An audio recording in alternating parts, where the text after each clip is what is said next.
नमस्कार दोस्तों, एक बार फिर से स्वागत है मेरे YouTube चैनल onlinestudy.in में। यहाँ पर हम लोग क्लास 12th के लिए इंग्लिश पढ़ते हैं। इंग्लिश और साथ साथ इंग्लिश ग्रामर भी पढ़ते हैं। पिछली कक्षा में हमने पढ़ा था टेंस क्या होता है, व्हाट इज टेंस, और प्रेजेंट इंडेफिनिट टेंस को किस तरह से हम पहचानेंगे। अब इस वीडियो में हम पढ़ेंगे प्रेजेंट इंडेफिनिट टेंस के जो सेंटेंस होते हैं उनको किस तरह से ट्रांसलेट किया जाएगा। हमने पढ़ा था कि जिस सेंटेंस के लास्ट में ता है, ती है, ते हैं ये रहता है और प्लस वर्ब रहता है, तो ये प्रेजेंट इंडेफिनिट टेंस के सब्जेक्ट सेंटेंस होते हैं। अब चलिए स्टार्टअप करते हैं इस वीडियो को और पढ़ते हैं अफर्मेटिव सेंटेंस। किसका? प्रेजेंट इंडेफिनिट टेंस का। अफर्मेटिव सेंटेंस का मतलब होता है सकारात्मक वाक्य। सकारात्मक वाक्य।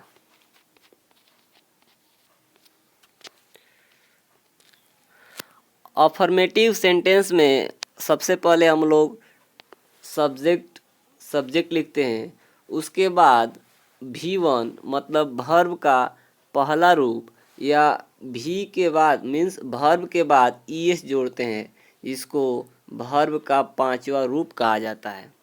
अब ये वर्ब के बाद ES क्यों जोड़ा जाता है?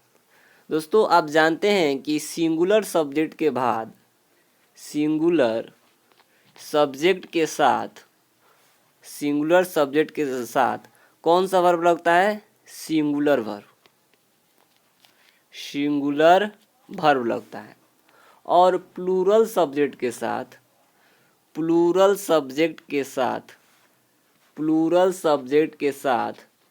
वर्ब लगता है। तो दोस्तों, हम जितने भी वर्ब पढ़ते हैं वे सभी वर्ब जो हैं वे अपने प्लूरल फॉर्म में होते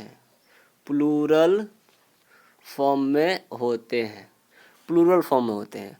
और चूँकि जब हमारे पास सिंगुलर सब्जेक्ट आता है तो इसलिए हम वर्ब में ES जोड़ते हैं उसे सिंगुलर वर्ब बनाने के लिए। तो दोस्तों, वर्ब के साथ ES इसलिए जोड़ा जाता है ताकि वो सिंगुलर वर्ब बन जाए। तो चलिए कुछ रूल्स पढ़ते हैं प्लूरल वर्ब को सिंगुलर बनाने के लिए कुछ रूल्स पढ़ते हैं। देखते हैं case first. We add S और ES और IES first form of verb to make singular. मैंने आपको बताया कि प्लूरल वर्ब को प्लूरल बनाने के लिए हम क्या जोड़ते हैं? या तो S जोड़ते हैं, या ES जोड़ते हैं, या IES जोड़ते हैं। इन तीनों में से कंडीशन के अनुसार हम जोड़ते हैं वर्ब को सिंगुलर बनाने के लिए। जैसे आप देख सकते हैं, मेक को मेक्स बना दिया गया है, टेक को टेक्स बना दिया गया है, वेट को वेट्स बना दिया गया है। सेकेंड केस देखते हैं। जब कोई वर्ब ओ या फिर X या CH या SS से क्या होता है? समाप्त होता है, तो उसको सिंगुलर बनाने के लिए हम लोग लास्ट में ES जोड़ देते हैं। जैसे गो का गोज, डू का डज, कैच का catches, watch watches, cross crosses. ये सभी सेंटेंस ऐसे हैं जो या तो O से समाप्त हुए हैं, या X से, या CH या SS से। अब IES कब जोड़ते हैं? जब कोई वर्ब Y से समाप्त होता है, Y से, और Y के पहले सिंगुलर कॉन्सोनेंट होता है। सिंगुलर कॉन्सोनेंट मतलब एक कॉन्सोनेंट होता है, तो y को रिमूव करके IES जोड़ दिया जाता है उस वर्ब को सिंगुलर बनाने के लिए।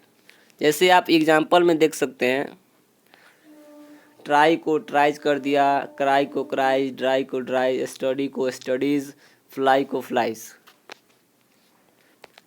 चलिए अब आते हैं प्रेजेंट इंडेफिनिट टेंस के कुछ एग्जाम्पल्स पर। फर्स्ट है इसका, हम लोग अंग्रेजी पढ़ते हैं। तो मैंने आपको इसका रूल बताया, सबसे पहले आप सब्जेक्ट लगाइए, उसके बाद V1 या सिंगुलर है तो वर्ब के बाद ES जोड़ दीजिए। तो इसमें होगा वी रीड, वी प्लूरल है इसलिए इसके साथ प्लूरल वर्ब लगाए रीड। रीड में अगर एस जोड़ देंगे तो ये सिंगुलर बन जाएगा, क्योंकि हमारा सब्जेक्ट क्या है, प्लूरल है, इसलिए प्लूरल वर्ब लगा है, और इंग्लिश है तो इंग्लिश हो गया है। ठीक ऐसे ही आप देख सकते हैं, राम पटना जाता है, राम गोज टू पटना। हम लोग सुबह में पढ़ने जाते हैं। अब देखिए, हम लोग सुबह में पढ़ने जाते हैं, ये क्या आ गया भाई, इसमें आ गया इन्फिनेटिव, मीन्स इसमें दो वर्ब आ गए, दो वर्ब। तो ये कैसे बनेगा, इसमें सब वही रूल रहेगा, बस जो सेकेंड इसका वर्ब है उसमें टू प्लस वर्ब का फर्स्ट फॉर्म लगा देंगे। जैसे हम लोग सुबह में पढ़ने जाते हैं, वी गो टू रीड, हम लोग जाते हैं, हम लोग पढ़ने जाते हैं इन द मॉर्निंग, सुबह में, मीन्स हम लोग सुबह में पढ़ने जाते हैं। मेरा दोस्त मुझे मिलने आता है, my friend comes to meet me, ये रूल रहेगा, इसको कहा जाता है इन्फिनेटिव। अब देखते हैं निगेटिव सेंटेंस, इसको कहते हैं हिंदी में नकारात्मक वाक्य। इसके लिए रूल है, सबसे पहले सब्जेक्ट लगाइए, उसके बाद डू या डज लगाइए, उसके बाद नॉट, तब वर्ब वन, उसके बाद ऑब्जेक्ट। इसमें सिंगुलर सब्जेक्ट के साथ डज लगता है, प्लूरल सब्जेक्ट के साथ डू लगता है। और सिंगुलर प्लूरल क्या होता है ये आप अच्छी तरह से जानते हैं। चलिए देखते हैं वाक्य। इसमें वे लोग पटना नहीं जाते हैं, they do not go to Patna, they plural है इसलिए इसके साथ डू लगा है। वह फुटबॉल नहीं खेलता है, he does not play football, he singular है इसलिए इसके साथ डज लगा है। आइए अब देखते हैं इंट्रोगेटिव सेंटेंस, इसको हिंदी में कहा जाता है प्रश्नवाचक वाक्य। इस देखिए दोस्तों, इंट्रोगेटिव सेंटेंस दो तरह का होता है, एक होता है एस नो क्वेश्चन और सेकेंड होता है WH question, WH question. Sentence को देखने से पहले हम जान लेते हैं कि ये एस नो क्वेश्चन क्या होता है। तो दोस्तों, जिस क्वेश्चन का जवाब यस या नो में दिया जा सकता है उसे कहते हैं एस नो क्वेश्चन। जैसे देखें, क्या तुम कार चलाते हो, इसका जवाब या तो एस होगा या नो होगा, इसलिए यह एस नो क्वेश्चन हुआ।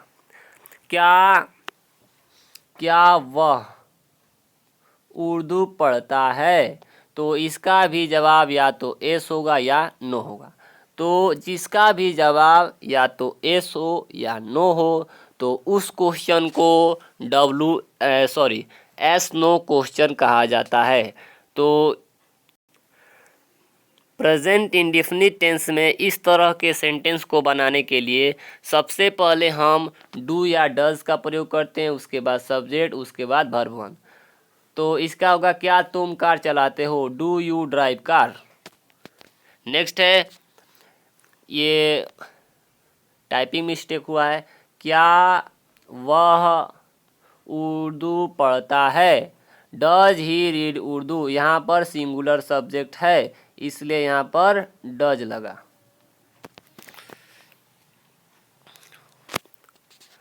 अब पढ़ लेते हैं हम कि ये WH क्वेश्चन क्या होते हैं।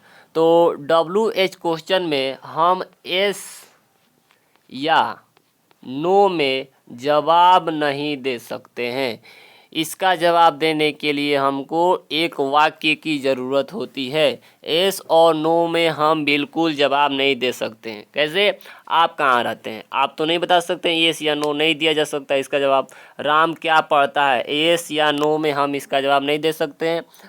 तो ये सब होते हैं WH। और WH क्वेश्चन की खास बात ये भी है कि ये सेंटेंस जो है हमेशा या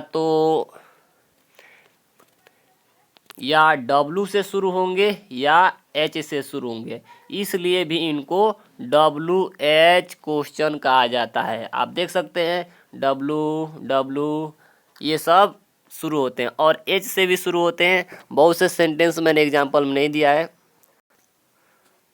अगर WH वर्ड कहें तो WH वर्ड होता है वाट, हाउ, व्हेन, वेयर, ठीक है, हु, ये सभी W और H से शुरू हैं, इनको WH वर्ड कहा जाता है। और जब ये सेंटेंस में यूज होंगे तो उस सेंटेंस को WH सेंटेंस कहा जाता है।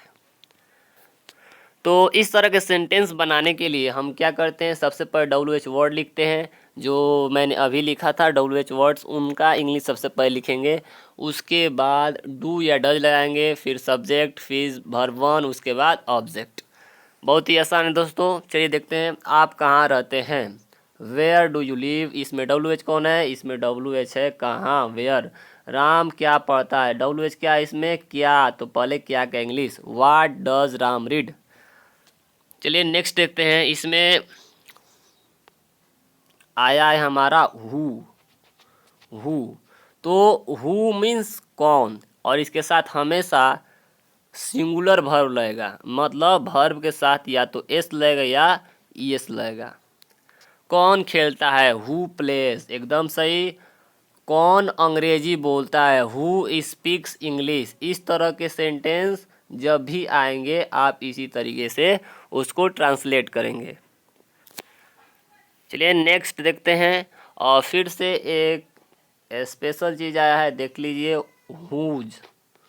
हुज मतलब होता है किसका, किसका, किसका, किसकी, किसके, ये होता है।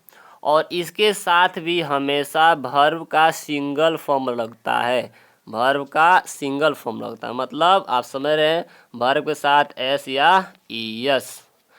तो किसका भाई पढ़ता है, किसका भाई, हुज ब्रदर रीड्स, किसका भाई पढ़ता है।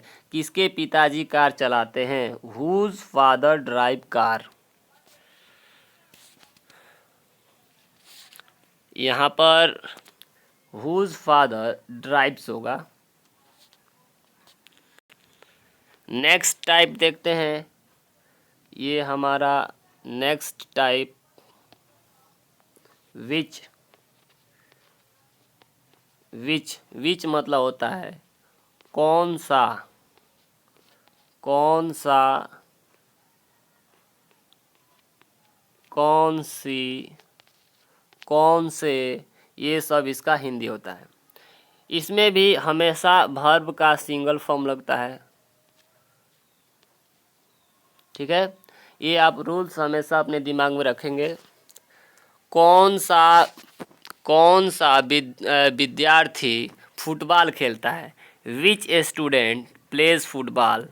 कौन सा विद्यार्थी पढ़ता है, विच स्टूडेंट, मैंने यहाँ बॉय लिख दिया है, which student reads, which students reads. आप कौन सा खेल खेलते हैं। देखिए ये थोड़ा अलग सा बनेगा, देखिए विच गेम डू यू प्लेड। सबसे पहले क्या लग रहा है इसमें, विच प्लस नाउन लग रहा है, आप ध्यान देंगे, which plus noun. Which game do you play, आप कौन सा खेल खेलते हैं। ये भी है विच प्लस नाउन। कौन सी किताब, which book do you read, आप कौन सी किताब पढ़ते हैं। अब देखते हैं, अगर सेंटेंस में हाउ मैनी मतलब बहुत रहे तो उसे क्या करेंगे। हाउ मैनी, हाउ मच, ये सभी कितना, कितना, कितने, कितनी, ये सब इनका हिंदी होता है। तो काउंटेबल नाउन के लिए हाउ मेनी का यूज किया जाता है और अनकाउंटेबल नाउन के लिए हाउ मच का यूज किया जाता है। तो इस तरह के सेंटेंस कैसे बनेंगे? सबसे पहले क्या होता है कि लिखेंगे तुम कितने लीटर दूध पीते हो, तो how many litres of milk, ठीक है ना। डू यू ड्रिंक, उसके पास कितने कलम है, ये थोड़ा अलग सा सेंटेंस आ गया, ये थोड़ा अलग सा सेंटेंस है। How many pens does he have, ठीक है। अब तक के लिए इतना ही दोस्तों। अगर वीडियो पसंद आए तो वीडियो को लाइक करें, चैनल को सब्सक्राइब करें और हमारे टेलीग्राम चैनल से भी जुड़िए to get important notes in PDF। मैंने उसका लिंक डिस्क्रिप्शन में दे दिया है। और मैं आपको बता दूं कि इसमें अभी इतने सारे टॉपिक जो है हमने अभी कवर नहीं किया है, तो इसको नेक्स्ट वीडियो में कवर करेंगे। From here, home, with home, want, like, likes, keep on, how to, nothing but, ये सभी जो वर्ड हैं ये सेंटेंस में किस तरीके से यूज किए जाते हैं उनको हम नेक्स्ट वीडियो में देखेंगे। तो आगे मिलते हैं एक नए वीडियो के साथ, तब तक के लिए जय हिंद, जय भारत।